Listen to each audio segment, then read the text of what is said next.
They want your sweet, innocent girls to take to booze so they can be enticed into honky-tonks by slick-haired vultures who prey on the flower of American womanhood. I say alcohol must go.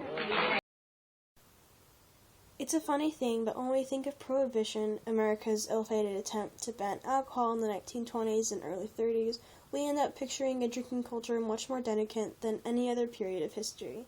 Underground parties and bootleg spirits lent drinking an edge of danger and excitement that was infectious. Parties could be broken up at any moment by the police, while bars create elaborate ways to hide their wheelings and dealings, from hidden doors to secret passwords. Nice to see you, Doc. Hello, Taylor. How are you? I'm good. So, you know how we've been friends since high school? Yes. Well, I need your help. You know my husband, Bob. Yes, I do. He's been really stressed out at work, and he just needs something to calm his nerves. So I was wondering if you could prescribe him some alcohol. Well, the thing is I'm not really supposed to prescribe anything that has any sort of alcohol in it. But since we've been friends since high school, I do keep a little just in case for emergencies. So you can have it, but it's got to stay between us. Sounds good. All right. Don't get in trouble. And if anybody asks, you didn't get it from me.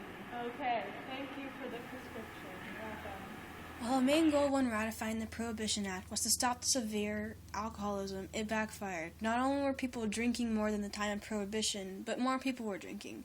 This was partially because U.S. citizens wanted to stand up for what they believed to be their rights. People wanted to exercise freedom, even though what they were exercising wasn't free. This presented quite a problem for the law enforcement. The crime rates had skyrocketed. The jails and prisons were becoming extremely overpopulated. This not only caused problems with law enforcement, but also economically. Many men who were called on to provide for their families spent time in prison, rather than spending time at work, which caused many families to take a great fail financially. On top of that, certain cities had to raise taxes in order to pay for law enforcement officials, and in order to provide living conditions for the delinquents. Overall, Prohibition did not have any good effects on the U.S. The only people who benefited from Prohibition were the owners of speakeasies and other criminals who were involved with the illicit alcohol trade. Prohibition did not work out the way that it was planned. Those who were in favor of it argued they had good intentions, though the strong-spirited conservative Americans were not in favor of lying down and accepting it. What happened after Prohibition went into effect was drastically unexpected and opposite to what was originally sought out. A black market established and it flourished through selling and importing alcohol. Profits that these criminals received were staggering because they could now sell for whatever they wanted. F. Scott Fitzgerald's novel, set during the period The Great Gatsby, is drenched in alcohol. Floating rounds of cocktails lubricate its glitzy parties, while Gatsby is even alleged to have made his fortune from bootlegging.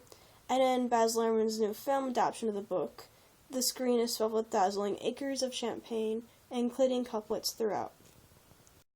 The whole city packed into automobiles, and all weekend, every weekend, ended up at Gatsby's.